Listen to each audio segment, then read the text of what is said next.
আসসালামু আলাইকুম দর্শক, শুভেচ্ছা নেবেন এমআইবি টেলিভিশনের পক্ষ থেকে। গতকাল শনিবার প্যারিসে দুটি ছুরিকাঘাতের ঘটনা ঘটেছে। প্রথমটি সন্ধ্যা 8টার দিকে লাকর্নবে এক ব্যক্তি আরেক ব্যক্তির কাছে 2000 ইউরো পাওনা আদায় করতে গিয়ে তিনি ছুরিকাঘাতের শিকার হয়েছেন।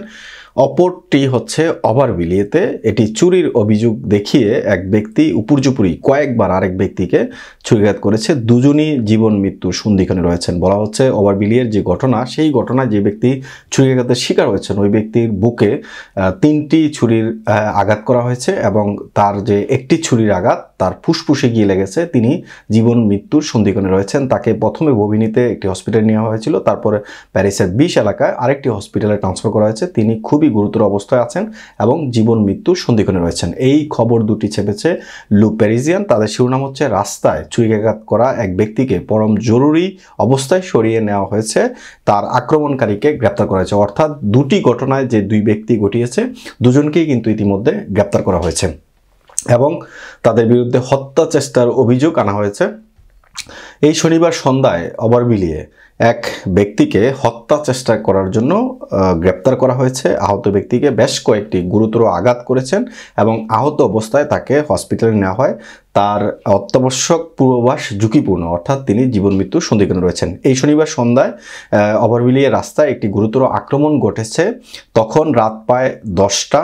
শহরের উত্তরে 10 রুয়ে আলফ্রেড জেরিয়ে যখন একজন লোক সাক্ষীদের সামনে আরেকজন ব্যক্তিকে কয়েকবার ছুরিকাঘাত করেছিল, জরুরি পরিষেবাগুলো ঘটনাস্থলে পৌঁছায়। তখন অপরাধী পলাতক ছিল। দৃশ্যত রোবেসপিয়ার শহরের দিকে তিনি পালিয়ে যাচ্ছিলেন। আনুমানিক 40 বছর বয়সী ওই ব্যক্তিকে পার্ক করা গাড়ির আড়ালে লুকানোর সময় গ্রেপ্তার করা হয়। তাকে হত্যা চেষ্টার জন্য হেফাজতে নেওয়া হয়েছে। এটি এমন একটি ঘটনা, তদন্তকারীরা যখন ঘটনাস্থলে পৌঁছায় তারা যে সমস্ত উপাদানগুলো সংগ্রহ করেছে এটি একটি ব্যাগ চুরির সাথে যুক্ত বিরোধ, যা ঘটনাস্থলে পৌঁছানোর কয়েক মুহূর্ত আগেই হামলাকারী নিজের হাতে নিজের বিচার তুলে নিতে চেয়েছিলেন। ঘটনাস্থলে তদন্তকারীরা ছুরি ছাড়াও একটি লাঠি পেয়েছেন যেটি হামলাকারী ব্যবহার করেছিলেন। ভুক্তভোগীকে পরম জরুরি অবস্থায় প্রাথমিকভাবে ববিনির এভিয়েশন হসপিটালে নেওয়া হয়েছিল।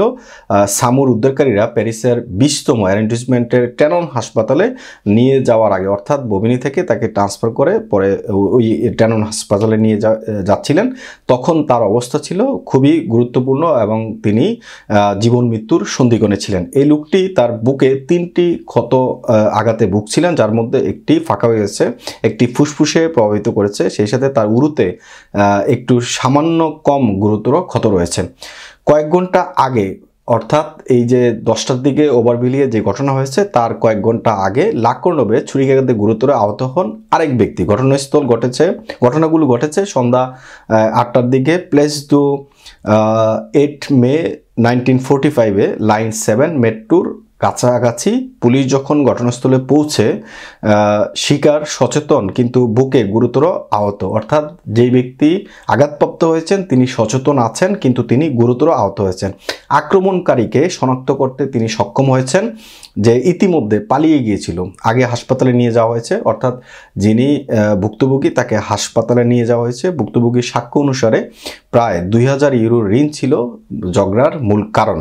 হামলাকারীকে সন্ধ্যার কিছু পরে কয়েক কিলোমিটার দূরে পন্থার কাছে তার বাড়ি থেকে গ্রেপ্তার করা হয়েছে। এই ছিল ঘটনা দুটি, যেটি লাকর্নবে একটি ঘটেছে, একটি ওভারভিলিয়ে ঘটেছে। সামান্য কিছু ছোট্ট একটি বিষয় নিয়ে আসলে এই ঝগড়া শুরু হয়েছে। একজন ব্যক্তি 2000 ইউরো ঋণ নিয়ে ঝগড়া শুরু হয়েছে, আরেকজন ব্যক্তির ঘটনা হচ্ছে ব্যাগ চুরির অপবাদ দিয়ে আসলে এই ঝগড়াগুলো শুরু হয়েছে। তাহলে মানুষের সেন্টিমেন্ট কোথায় গিয়ে দাঁড়িয়েছে? ছোট ছোট বিষয়গুলো এখন তার মতো জঘন্য কাজ করার লিপ্ত শুরু হয়ে গেছে। দেখুন ঘটনাটা দুইটা, একটা লাকর্নবের আর একটা ওভারভিলিয়ে যে ঘটনা। তো সুতরাং আমরা বাংলাদেশি প্রবাসী ভাইরা সাবধানতা অবলম্বন করবো, সচেতন থাকবো। রাস্তাঘাটে এমন অহরহ ঘটনা এখন কিন্তু প্রতিনিয়ত ঘটছে। তো সুতরাং যেই বিষয়গুলো বলছিলাম যে লাকর্নবের ঘটনা আর ওভারভিলিয়ের ঘটনা একই দিনে, অর্থাৎ গতকাল শনিবার একটা 8টার দিকে একটা 10টার দিকে ঘটেছে। যদিও পুলিশ যেই দুইজন আক্রমণকারী ছিলেন তাদের দুজনকেই গ্রেপ্তার করেছেন এবং হত্যা চেষ্টার অভিযোগে তাদেরকে এখন পুলিশ হেফাজতে রাখা হয়েছে। এমআইবি সংবাদ ও সংবাদ সংশ্লিষ্ট অনুষ্ঠান দেখতে ভিজিট করুন www.mibtelevision.tv ও facebook.com/mibtelevision.tv। এবং সাবস্ক্রাইব করুন youtube.com/MIB টেলিভিশনে। MIB টেলিভিশন, সত্য খবর, সঠিক খবর।